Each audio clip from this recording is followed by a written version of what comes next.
नाज़रीन आदाब, आप देख रहे हैं INN चैनल। मैं हूं शेख अहमद अली। आज की ख़ास बात में हम देखेंगे कई अहम कौमी और बैनुल अक़वामी ख़बरें।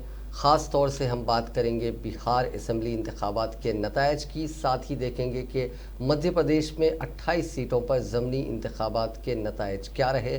साथ ही तेलंगाना में दुब्बाक में बीजेपी की हैरत अंगेज़ कामयाबी पर भी बात होगी। सबसे पहले बात बिहार की। बिहार असम्बली इंतखाबात में वोटों की गिनती जारी है। आखिरी नताइज को लेकर अभी भी सस्पेंस बना हुआ है। रुझानों में सुबह 10:30 बजे एनडीए ने अक्सरियत का आंकड़ा छू लिया था, लेकिन करीब 9 घंटे बाद तस्वीर बदल गई। रात 10 बजे तक एनडीए 134 से घटकर 123 पर आ गया था, जबकि महागठबंधन 113 पर आ गया था। इसी बीच राष्ट्रीय जनता दल ने ये भी दावा किया था कि बिहार ने बदलाव कर दिया है और महागठबंधन की सरकार बनना तय है। रात 10 बजे तक BJP 72, JDU 43, RJD 76, Congress 19, left 18 सीटों पर आगे थी, जबकि एमआईएम ने 5 सीटें जीत ली थी। अभी 11 सीटों पर वोटों का मार्जिन 1000 से कम है। इनमें से 3 पर एनडीए और 7 पर महागठबंधन आगे है। 1 सीट पर इंडिपेंडेंट आगे है। इसी तरह 12 सीटों पर अभी वोट मार्जिन 1000 से 2000 के बीच है। इनमें एनडीए 4 और महागठबंधन 8 पर आगे हैं। मंगल की सुबह जब रुझान आना शुरू हुए तो तेजस्वी यादव का महागठबंधन आगे बना हुआ था। सुबह 9 बजे तक वो इतनी बढ़त हासिल कर चुका था कि सरकार आसानी से बन जाए। लेकिन 1 घंटे बाद तस्वीर बदल गई और नीतीश कुमार ने बाजी पलट दी। एनडीए 120 सीटों के करीब पहुंचता दिखा और अगले आधे घंटे में उसने रुझानों में बहुमत का यानी अक्सरियत का जो आंकड़ा है वो छू लिया। बीजेपी भी सबसे बड़ी पार्टी बनकर उभरी। शाम 6:30 बजे बिहार एक बार फिर बदला, जब एनडीए बहुमत यानी अक्सरियत से नीचे 120 पर आ गया। बिहार असेंबली इंतखाबात के लिए काउंटिंग देर रात तक चलने के आसार हैं। इलेक्शन कमीशन ने बताया कि कोविड प्रोटोकॉल के चलते इस बार बनाए गए एक्स्ट्रा पोलिंग बूथ्स पर 2015 के मुकाबले में 63% ज़्यादा ईवीएम का इस्तेमाल किया गया। इस बार बिहार में 1,06,000 ईवीएम मशीनों के जरिए वोटों की गिनती की जा रही है। नताइज के मुताबिक चिराग पासवान की लोक जनशक्ति पार्टी ने जेडीयू को गहरी चोट पहुंचाई है। एलजेपी की वजह से जेडीयू के 5 वुज़रा समेत नीतीश कैबिनेट के 7 वुज़रा इलेक्शन हार गए हैं। इनमें बीजेपी कोटे के 2 वजीर सुरेश शर्मा और ब्रिज किशोर बिंद भी शामिल हैं।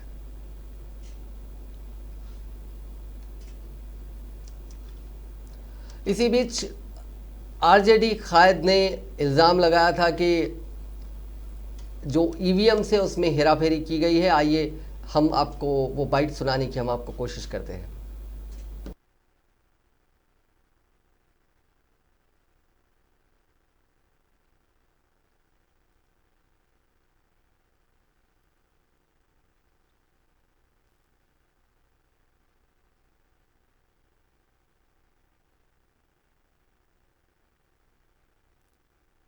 घंटे पहले, तकरीबन 2 घंटे पहले मैं आपके पास आया था और हमने आपको कहा था कि कहानी पूरी पलट रही है।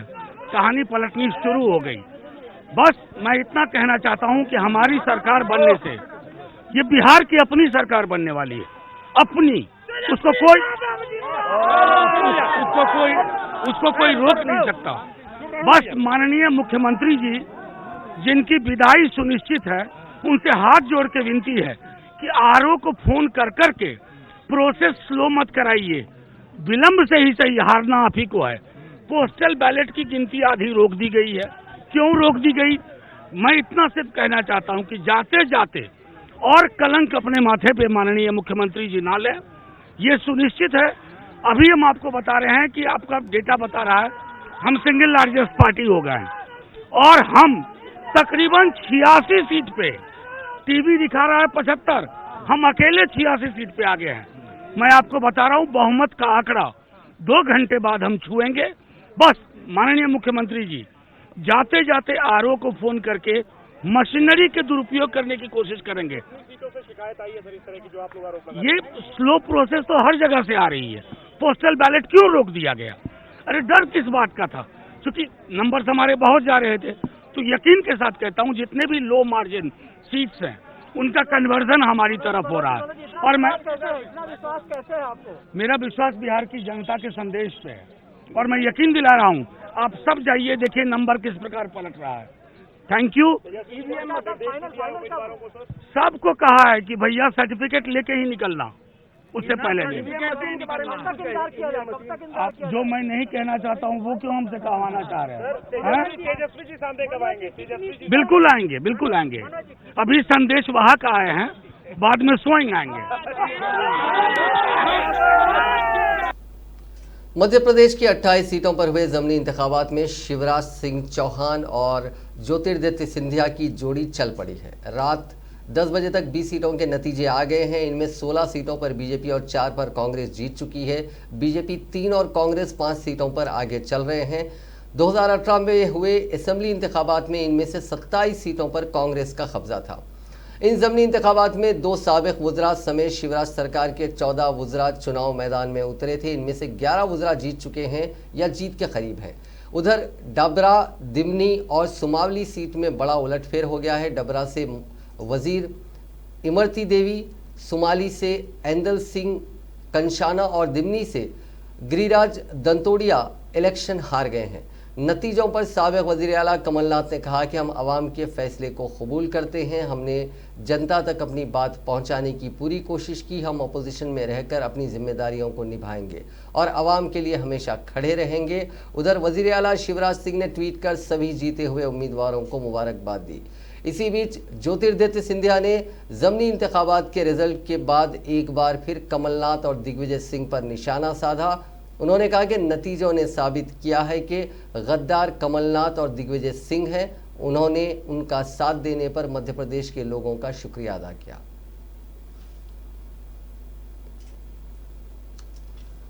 दोबाक असेंबली हल्के के ज़मीनी इंतखाब में बरसर इख्तिदार जमात टीआरएस को गैर मुतवक्को तौर पर शिकस्त का सामना करना पड़ा, जहां इस हल्के से बीजेपी उम्मीदवार रघुनंदन राव ने गिनती किए गए वोटों में मामूली अक्सरियत के साथ कामयाबी हासिल कर ली।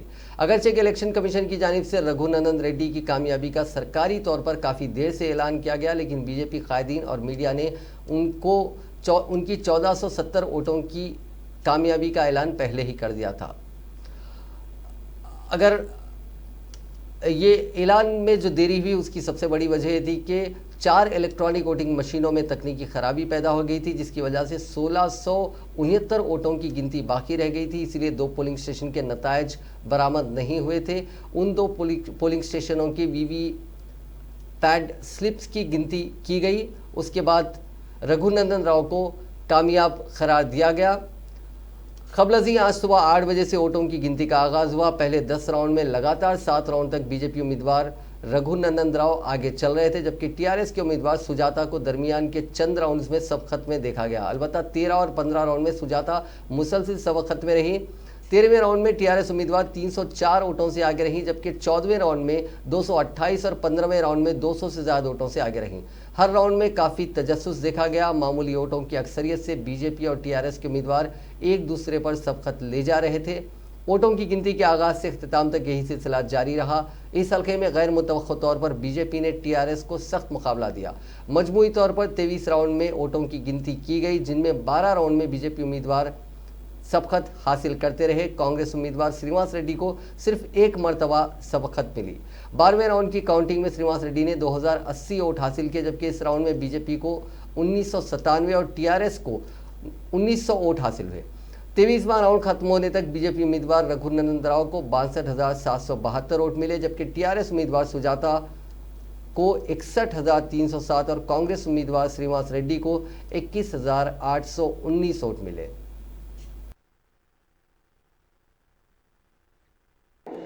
మున్సిపల్ ఎన్నికలు కానీ గ్రేటర్ హైదరాబాద్ కార్పొరేషన్ ఎన్నికలు కానీ ఏ ఎన్నికల్లోనైనా అప్రతిహతంగా అనితర సాధ్యమైన విజయాలను నమోదు చేయడం జరిగింది. సరిగ్గా సంవత్సరం కిందట సూర్యాపేట జిల్లా హుజూర్ నగర్లో ఉప ఎన్నిక వచ్చినప్పుడు కూడా బ్రహ్మాండమైన విజయాన్ని నమోదు చేసుకోవడం జరిగింది. మేము ఏ ఎన్నిక గెలిచినప్పుడైనా గతంలో మా పార్టీ అధ్యక్షుల వారు కానీ పార్టీ నాయకులు కానీ అందరం కూడా మీకు ఎప్పుడు కలిసినా ఒకటే చెప్పాం, విజయాలకు పొంగిపోను గర్వపడను, అపజయాలకు కుంగిపోను, అపజయాలకు ఎదురుపెట్టలకి ఇబ్బంది పడను, కుంగిపోను అని చెప్పి ఎన్నోసార్లు చెప్పాను. ఈరోజు దుబ్బాకలో జరిగిన ఉప ఎన్నికల్లో మాకు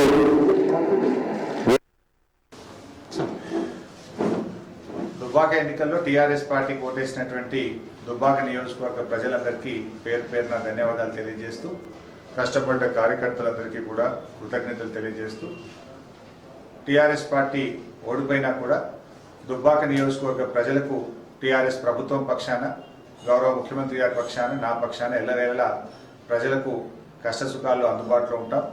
దుబ్బాక నియోజకవర్గానికి అన్ని రకాలుగా కూడా సహకారాల్ని అందిస్తూ నియోజకవర్గ అభివృద్ధికి, కార్యకర్తల కోసం, దుబ్బాక ప్రజల కోసం టీఆర్ఎస్ పార్టీ ఎప్పుడు కూడా కృషి చేస్తూనే ఉంటుంది.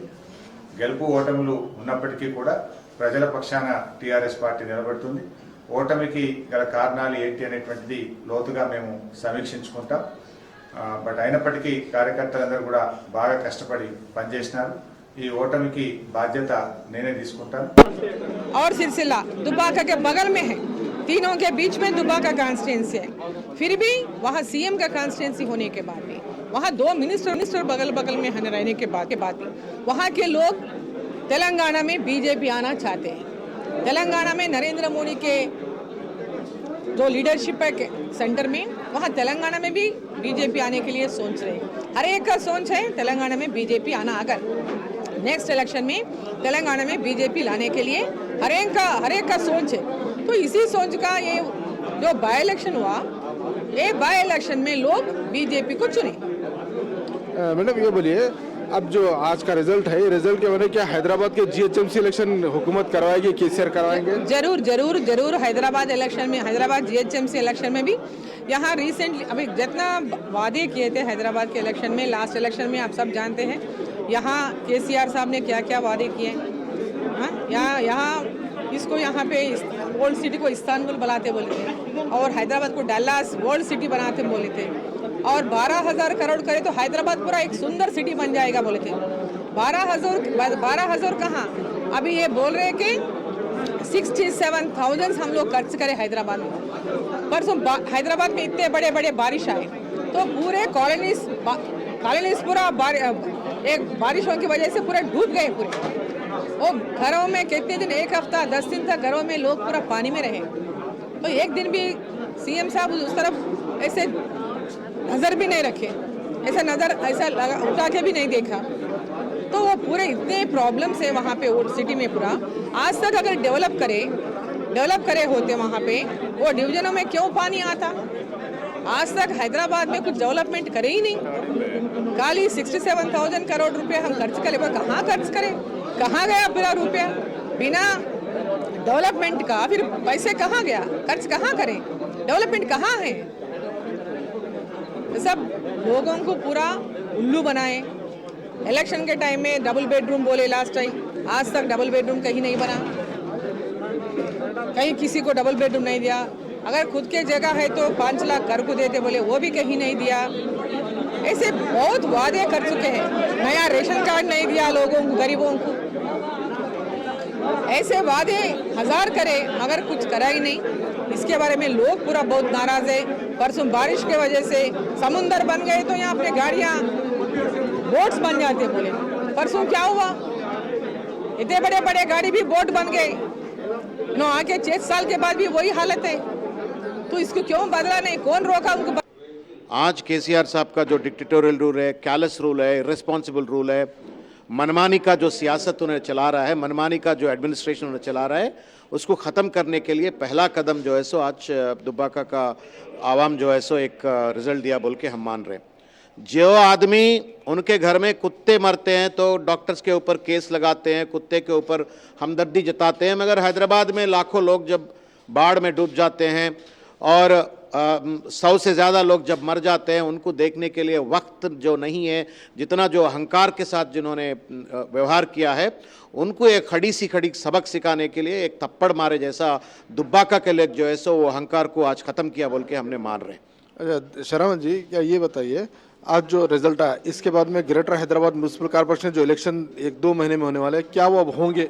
एक चीज ये है, आज तो दुब्बाका में जीत जो भारतीय जनता पार्टी को मिले जैसा महसूस हो रहे हैं, ये भारतीय जनता पार्टी का जीत से ज़्यादा रघुनंदन राव का जीत है, क्योंकि वहाँ पे 4 बार उन्होंने कंटेस्ट किया है, उसके ऊपर एक सिंपैथी भी आया था। तो उसके और दूसरी जो है सो बीजेपी और टीआरएस दोनों भी कहीं ना कहीं अंदरूनी से कोई हाथ मिलाया क्या बोल के भी महसूस होता है, क्योंकि कांग्रेस पार्टी ने जब कैंपेन चालू किया, सारे हमारे सब लोग जो है सो फील्ड में रहे थे, कैंपेन कर रहे थे। कांग्रेस पार्टी का एक जीत का माहौल, एक अच्छा कॉम्पिटिटिव एड जाने का एक माहौल पैदा हुए टाइम में इन लोग रघुनंदन राव का गाड़ी रोकना, उनका सीटा पाड़ना, टायरा पाड़ना, उनके मामू के घर में जाके जो है सो राइड करना और बंडी संजय को पुलिस से अटैक करा देना, उनको मारने की कोशिश करना, और सोशल मीडिया में TV9 में खास तौर से जो है सो पोलिंग होते वक्त पे जो है सो उन लोगों जो मार्फिंग, TV9 का मार्फिंग जो वीडियो TRS में शामिल हो रहा हमारा कैंडिडेट बोल के जो चीज किए हैं, ये सब चीजों की वजह से जो है सो शायद लोगों को गुमराह हो गया। तो ये हम ये नहीं मान रहे कि ये बीजेपी का जीत नहीं है, ये रघुनंदन राव का जीत है। मगर इसमें केसीआर का तो बराबर हार तो है, और ये हार यहां से दुब्बाका में जो हार चालू हो गया वो ग्रेटर हैदराबाद में भी किसी हाल टीआरएस पार्टी हार जाएंगी। और कांग्रेस पार्टी गली गली में जो कांग्रेस पार्टी का कार्यकर्ता है, और आज भी तेलंगाना दिया बल्कि सोनिया गांधी के ऊपर जो हमदर्दी है, रिस्पेक्ट है, उसके वजह से मेरे ख्याल में कांग्रेस पार्टी आने वाले GHMC इलेक्शंस में किसी हाल में जीत हासिल करेंगी बोल के एक उम्मीद है। शरवण जी, आखिरी सवाल आपसे, क्या इसके बाद में रियासत तेलंगाना के अंदर बीजेपी अपने कदम जमाते हुए टीआरएस को धक्का देगी और कांग्रेस को मुकम्मल खत्म कर सकेगी? नहीं, मैं ये नहीं मानता हूं कि दुब्बाका में, मैं फिर से दोहरा रहा हूं ये बात कि दुब्बाका में वो रघुनंदन राव का जीत है, वो बीजेपी का जीत नहीं है, क्योंकि 4 बार रघुनंदन राव वहां पे कंटेस्ट किया था, थोड़ा उसके ऊपर सिंपैथी पैदा हुआ था। दूसरा जो है सो दुब्बाका में जिस तरीके से टीआरएस का हुकूमत, खास तौर से इलेक्शन कमीशन और पुलिस वाले ने जिस तरीके के बर्ताव किया है रघुनंदन राव के साथ, मैं समझता हूं वो स्ट्रैटेजी था, वो टैक्ट था, एक कॉन्स्पिरेसी था। उनका गाड़ी को रोकना, उनका सीटों को पाड़ना, उनका गाड़ी का टायर पाड़ देना और उनके मामू के घर पे जाके राइड करना, वो राइड करे से जो है सो टीआरएस पार्टी के जितने भी मीडिया चैनल है उसमें बताना, सोशल मीडिया में बताना, और बंडी संजय को मारना, ये सब चीज़ों की से हमको ये साबित होता है कि कहीं ना कहीं आप देखें तो भी, आंकड़े अगर देखें तो भी टीआरएस का वोट तो कांग्रेस का वोट कुछ भी चला नहीं गया था। पार्लियामेंट इलेक्शंस में 20,000 आया था, अब की बार 22,000 आया था। तो इसका मतलब है हमारा कोई वोट घट नहीं गया था, मगर टीआरएस का वोट जो है सो बीजेपी को ट्रांसफर हुआ था। और ये भी एक फीलिंग है मुझे कि कहीं ना कहीं हरीश राव को छोटा करने की और उसका इमेज कम करने की। आपको बता दें कि तेलंगाना में बीजेपी के पास पहले 1 सीट थी, अब उसकी 2 सीटें हो गई हैं, और जाहिर बात है बीजेपी के पास इस जीत के बाद ये दावा करने के लिए काफ़ी ग्राउंड है कि अगले इंतखाबात में बीजेपी एक बहुत बड़ी ताकत बनकर तेलंगाना में उभरेगी। वहीं कांग्रेस पार्टी अपनी हार मानने के लिए तैयार नहीं है। अलग अलग जो बहानेबाजियां, जिसको सियासी बहानेबाजी कहते हैं, वो उससे फ़िलहाल कांग्रेस पार्टी काम चलाने की कोशिश कर रही है। टीआरएस ने अपनी हार मान ली है और कबूल किया है कि वो दुब्बाक में इलेक्शन हार चुकी है, और जो भी गलतियां हुई हैं उनका जायज़ा लिया जाएगा और आइंदा इंतखाबात में आवाम का दिल जीतने की कोशिश की जाएगी। अगर हम नॉर्थ इंडिया की बात करें तो बिहार और मध्य प्रदेश में इंतखाबात के नतीजे बीजेपी के लिए इम्यूनिटी बूस्टर के तौर पर सामने आए हैं। 2018 से ही रियासतों की असेंबली इंतखाबात में बीजेपी कमज़ोर हो रही थी, कहीं उसने मार्जिन गंवाई तो कहीं पहले से कम सीटें हासिल कर जैसे तैसे हुकूमत बनाई। कर्नाटक और मध्य प्रदेश ऐसी मिसालें हैं जहां तख्ता पलटकर उसने अपनी सरकार बनाई। बिहार में 50% वोटों की गिनती के बाद बीजेपी को 2015 के मुकाबले 25 सीटों का फ़ायदा होता दिख रहा है। 2018 के बाद पहली बार ऐसी हालत बनी है जब बीजेपी ने किसी असेंबली इंतखाबात में अपनी सीटें बढ़ाई हैं।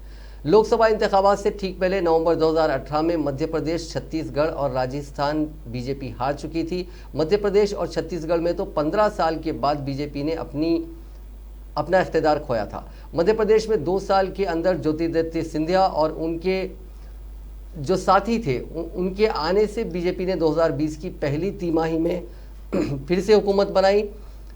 ज़मीनी इंतखाबात के नतीजों के बाद उसने शिवराज सिंह चौहान के वज़ीर आला की सीट पर अपनी पकड़ को और मजबूत कर लिया, लेकिन छत्तीसगढ़ में नतीजे ऐसे थे कि बीजेपी को वापसी करने में वक्त लग सकता है। तेलंगाना में भी बीजेपी को काफ़ी फ़ायदा हुआ है। इसके बाद 2019 के लोकसभा इंतखाबात में मुल्क ने एक बार फिर नरेंद्र मोदी की क़यादत वाली बीजेपी पर भरोसा जताया है।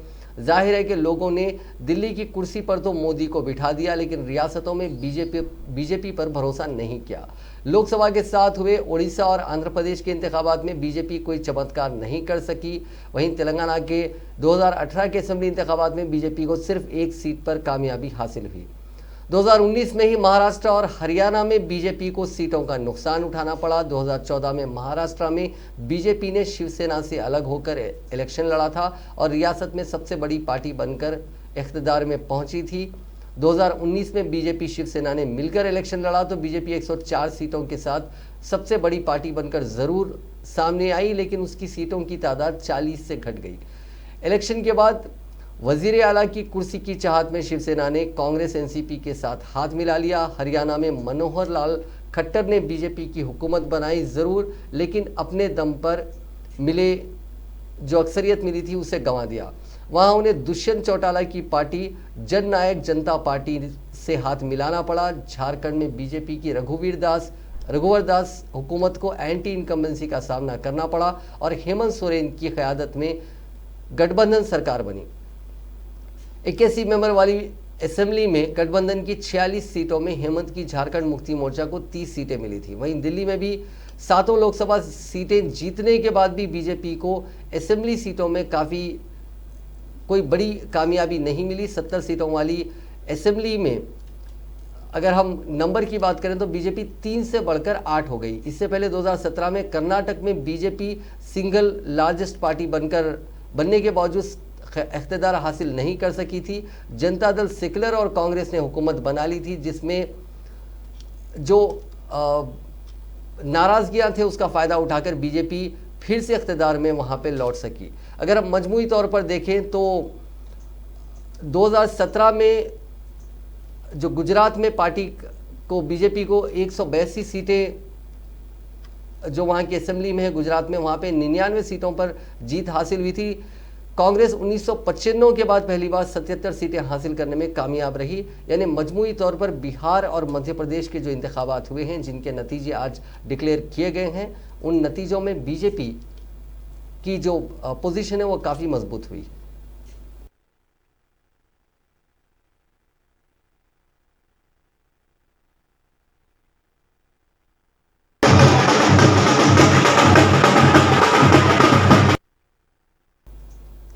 नाज़रीन, आप रुख करते हैं कुछ और खबरों की तरफ। वज़ीर आज़म नरेंद्र मोदी ने 20वें शंघाई ताउन तंजीम के सरबराही इजलास से खिताब करते हुए कहा कि अक़वाम मुत्तहिदा का बुनियादी हदफ अभी तक नामुकम्मिल है और कोविड-19 वबाई अमराज के इक़्तिसादी और माशराती मसाइब का सामना करने वाली दुनिया को इसके निज़ाम में बुनियादी तब्दीलियाँ दरकार है।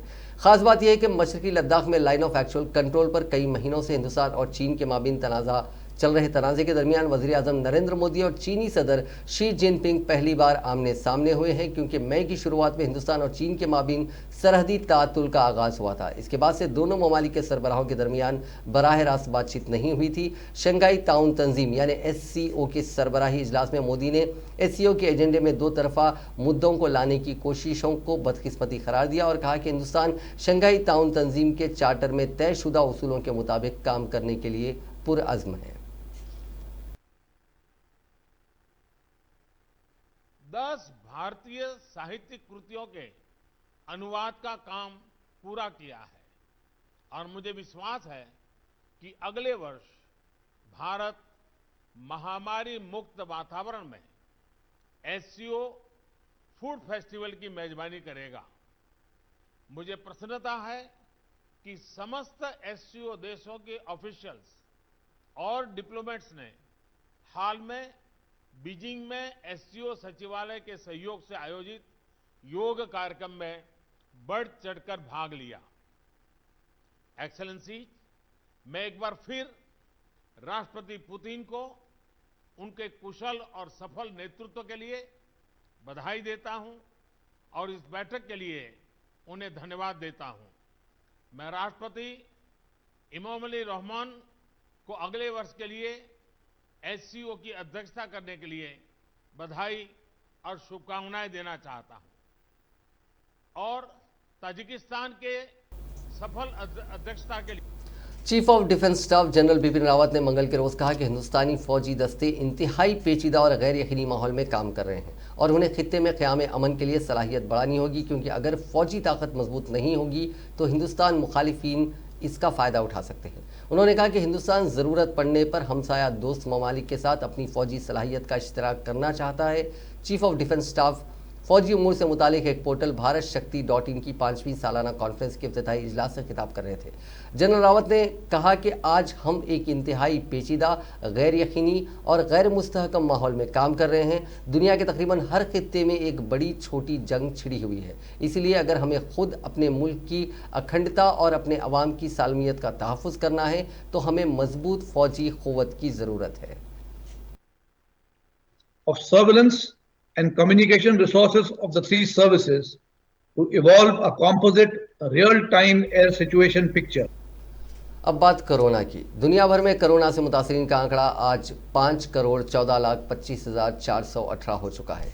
12,72,067 लोगों की मौत हो चुकी है। अच्छी बात यह है कि 3,62,08,751 लोग ठीक भी हो चुके हैं। दुनिया भर में अभी भी 1,39,44,600 अफराद ज़ेरे इलाज हैं। गुज़िश्ता कुछ दिनों के मुकाबले में कोरोना वायरस के नए केसेस में हिंदुस्तान में कमी आई है और ये 40,000 से कम हो चुके हैं, जबकि वबा से शिफायाबी की शरह 92.64% हो गई है। मंगल की सुबह मरकज़ी सेहत और ख़ानदानी बहबूद की जानिब से जारी आदाद व शुमार के मुताबिक 38,074 नए केसेस और 42,033 मरीजों के शिफायाब होने की इत्तलात हैं, जबकि गुज़िश्ता 24 घंटों के दौरान 448 कोरोना मरीजों की मौत हो गई है। मुल्क में मजमूई तौर पर अब 85,91,000 अफराद कोरोना से मुतासिर हुए हैं, जिनमें 79,59,000 लोग सेहतमंद हो चुके हैं और 1,27,059 अफराद अपनी जिंदगियों से हाथ धो बैठे हैं। लाख हो गए हैं, जो कि विश्व में सबसे बड़ी संख्या है। और अगर इसे औसत तेलंगाना में कोविड-19 के 1267 नए मामला दर्ज किए गए हैं, जिसके बाद रियासत में मामलात की तादाद बढ़कर 2,52,455 हो गई है। रियासत में बहिस्सत मजमूई अमवात की तादाद बढ़कर 1385 हो गई है, क्योंकि गुज़िश्ता 24 घंटों के दौरान मज़ीद 4 अमवात हुई हैं। महकमे सेहत की जानिब से जारी करदा बुलेटिन में कहा गया है कि रियासत में अमवात की शरह 0.54% है, जबकि मुल्की सतह पर अमवात की शरह करीब 1.5% है।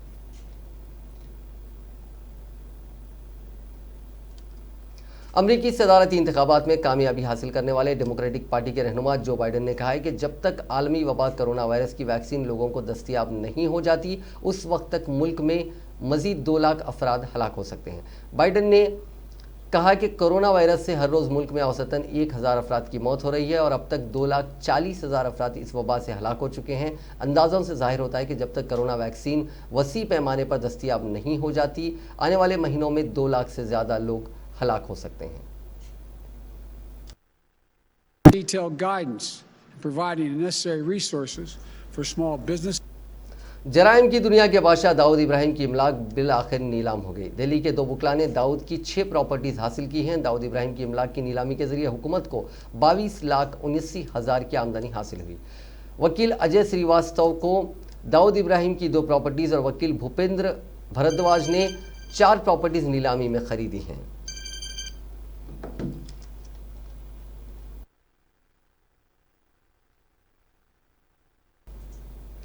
अमेरिका के जनरल इलेक्शन में हिस्सा लेने वाले मुस्लिम अमरीकी उम्मीदवारों में आधे से ज़्यादा ने कामयाबी हासिल की है, जो अमरीकी इंतखाबात की तैयारी में नुमायां तब्दीली है। मुस्लिम ग्रुपों ने मुश्तरका सर्वे में कहा कि 110 मुस्लिम अमरीकियों ने मुख्तलिफ ओहदों के लिए इंतखाब लड़ा, जिनमें से 57 कामयाब हुए। काउंसिल बराए अमरीकी इस्लामी ताल्लुकात जेट पैक और एम्पावर चेंज ने 3 नवंबर के सदारती इंतखाबात के बाद ये तफसीलात पेश की हैं। 24 रियासतों और वाशिंगटन DC में फैली हुई मुख्तलिफ नशिस्तों के लिए मुस्लिम उम्मीदवारों ने मुसाबकत की और ये तादाद 2016 के बाद से आज़म तरीन है। 57 कामयाब उम्मीदवारों में से 7 ने अपने मुताल्लिक़ा रियासती ओहदों के लिए मुंतखब होकर तारीख बनाई है।